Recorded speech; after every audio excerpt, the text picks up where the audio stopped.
And it's been 4 months since you actively started purchasing for Amazon, correct? Is that about accurate? That's right.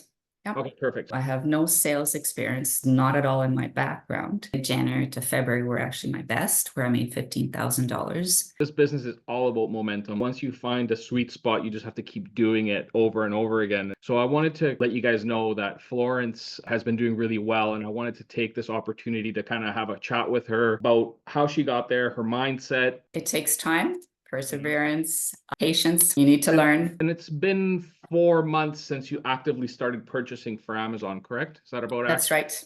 Yep. Okay, perfect. So maybe you can tell us a little bit about yourself. I did a 23-year career in the Navy. So I thought I'd give e-commerce a try. I just wanted to learn something new. So I tried a different program, and I'm just not going to mention the name here, but essentially it was an all done for you store. I didn't feel ownership, made very little sales. There wasn't enough learning until I came across Pedro's course. And of course, I was skeptical. And then I thought, you know what? If I really want to try, then I'm going to give it my all. And I thought, this is something totally new. I have no sales experience. This is not at all in my background. So I started the coaster in October. What was the biggest challenge you feel in the Amazon space as a new person that's just starting out? The biggest challenge was to learn all of the processes, to understand Amazon is a huge machine, and it feels like every day you're really missing pieces, a nuance or situation that comes along. You're right.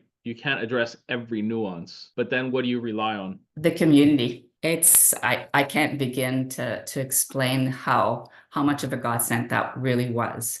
So every day there's somebody asking questions. As you're helping each other, everyone is growing into the space. Yeah, and I think you also build relationships with the people that you help. And eventually, like, something in their expertise will come in super handy for something that you need. And it's that reciprocity that I think that propels people forward. And it's like the people that I started Amazon with, like, we're great friends. We travel together, like families know each other. You have to get really over that fear of asking, those stupid questions. In my opinion, there are none. No, We were all none. there starting, right?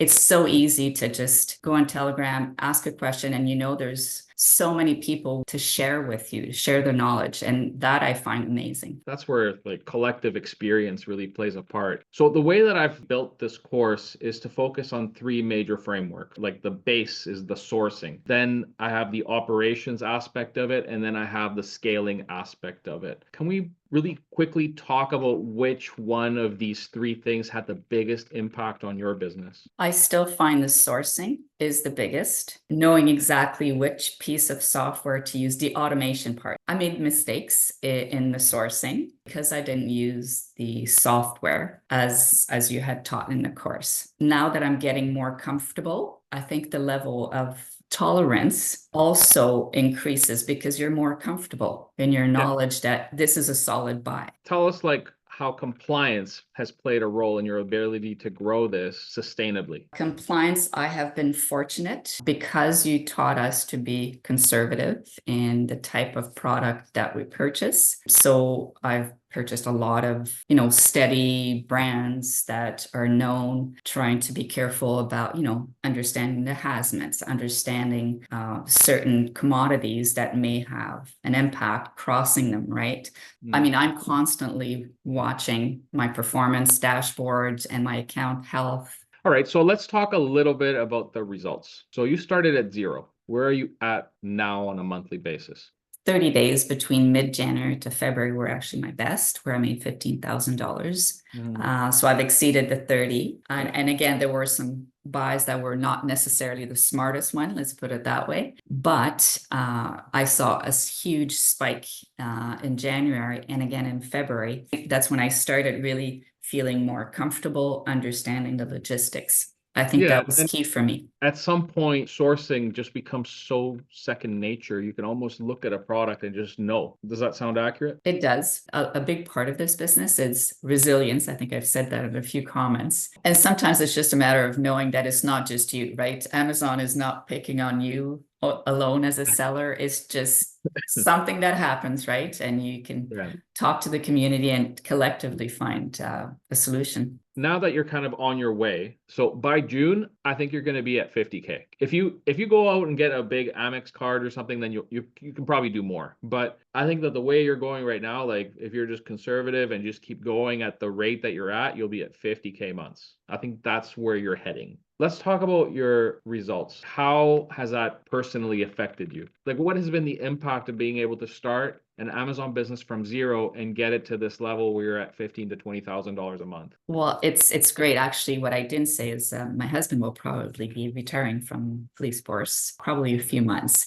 So I'm going to have somebody helping me finally, which is fantastic. I think it's giving us the peace of mind that once you can make it to a certain level, you know you can grow from it because you're just doing the same thing over and over again, right? You have the knowledge, you've built that capacity, and it's just a matter of ensuring that you're cycling through your capital. Part of why I also joined the course is I wanted to see where I could take it so that I could turn it over to my adult kids. All love traveling the world. My son is in Japan. My daughter travels to South America quite often. And now that you're in the e-commerce space, like you could really take it to a lot of different levels, right? Because you kind of have more vision now. Definitely, it's understanding logistics and not being afraid, right? Because you know that you have the knowledge and you have the support of, the community. For instance, like being in the group has given you access to like a really good customs broker that has a warehouse and has trucks and trucking companies. Make sense? Now, Absolutely. in terms of like travel, have you started doing any of the travel stuff we show you in the course? Have you been able to take advantage of any of that? I haven't, only because I'm waiting for my husband to be able to come along. But are you collecting points is the question. I am. So I did get a platinum Amex. Okay. So that's been super helpful for the buys.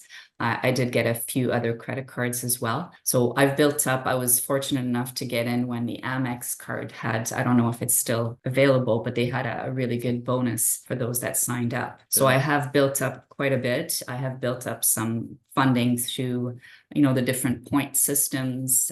Yeah, you can collect points and you can right. do Chrome extensions for United Airlines, Delta Airlines, and you can really stock those And that was also actually, now that you mentioned, that was a big part for why I wanted to try my hand at e-commerce, because we're a traveling family. I spent 3 months in Istanbul just before the pandemic hit. So son's been in Japan for a couple of years. So we love that. And in retirement, our plan is to travel even more. So this gives us the ability to continue doing the business while we do what we enjoy, right? Which is traveling.